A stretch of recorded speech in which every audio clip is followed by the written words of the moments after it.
So like all other types of communication, once we identify the different stakeholder segments, we can break them out so that stakeholder messaging can be targeted at the right level to resonate most effectively. Some general principles that are appropriate across all stakeholders. Get buy-in at the top.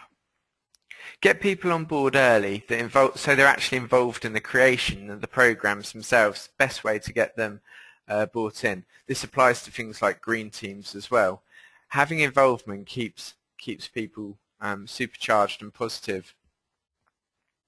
Use a full channel mix to keep content interesting, integrated, fun and informative across different activities, across different channels.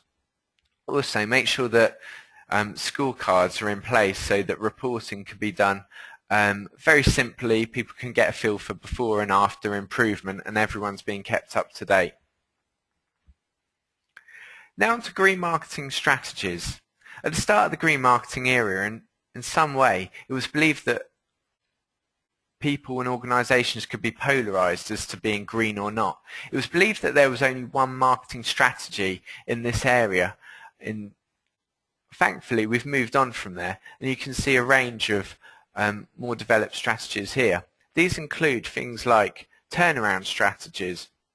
There are many organisations that started out on the wrong side of the environmental law under things like boycotts, protests, and by paying heed to these issues, they're actually going on to stay ahead of the agenda. So now some of these organisations are the ones that are taking the most impressive steps, doing the best research, lowering their impacts most significantly.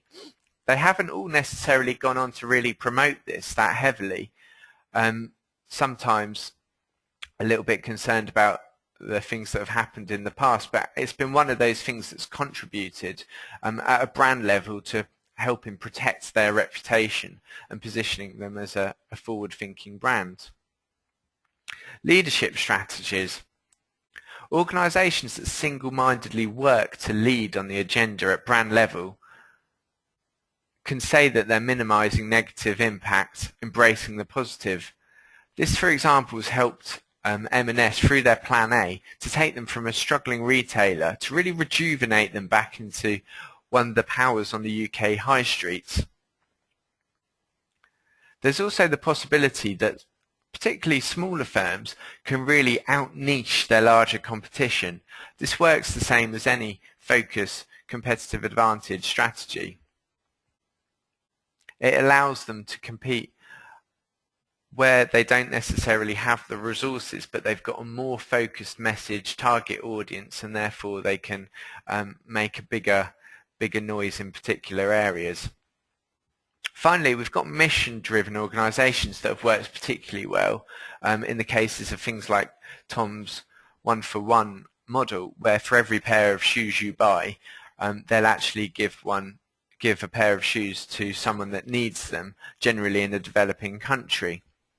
Something that's really captured the people's hearts, it's gained them a very public message, helped them with things like promotional costs, and been able to allow them to serve both social and environmental goals while commercially making a profit. And this is true of many organisations out there that are leading in this particular market space. Whatever the strategy, there are a few key elements to organisations' green marketing and sustainability communications toolbox.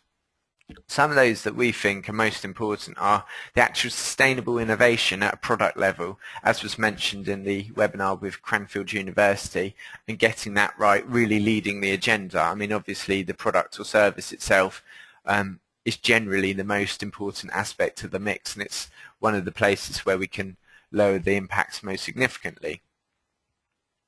Collaborating with partners and wide stakeholders, because trust is such a big issue.